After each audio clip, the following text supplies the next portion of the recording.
So they climbed up using both hands and feet, and the Philistines fell before Jonathan, and his armor-bearer killed those who came behind them. They killed some 20 men in all, and all their bodies were scattered over about half an acre. Suddenly, panic broke out in the Philistine camp, both in the camp and in the field, including even the outposts and raiding parties. And just then an earthquake struck, and everyone was terrified.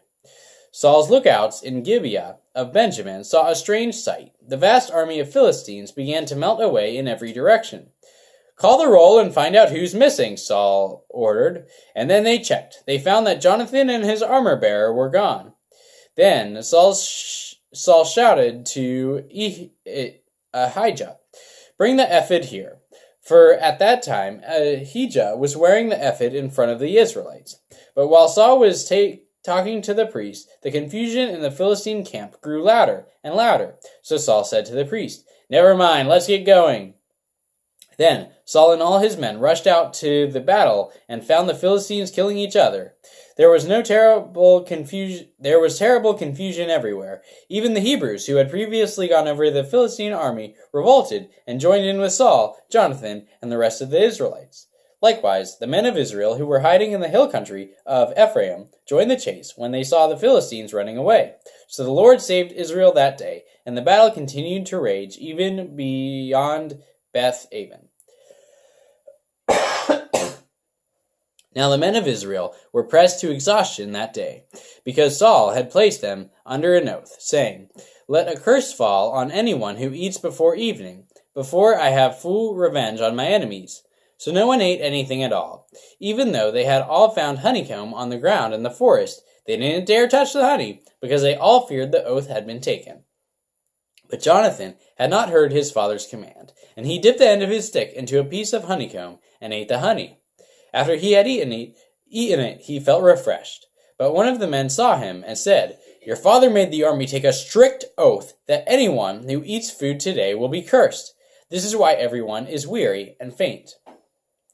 "My father has made trouble for us all," Jonathan exclaimed.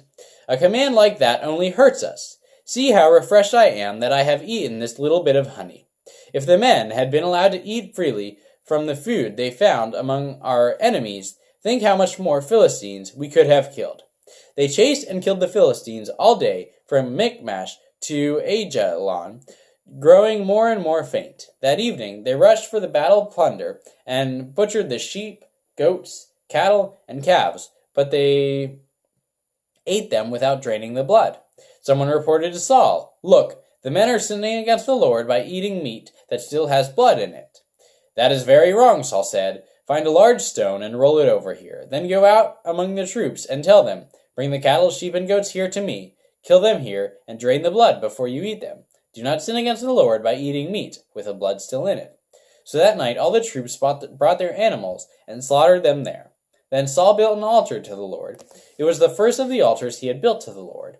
Then Saul said, "Let's chase the Philistines all night and plunder them until sunrise. Let's destroy every last one of them." His men replied, "We'll do whatever you think is best." But the priest said, "Let's go ask God first."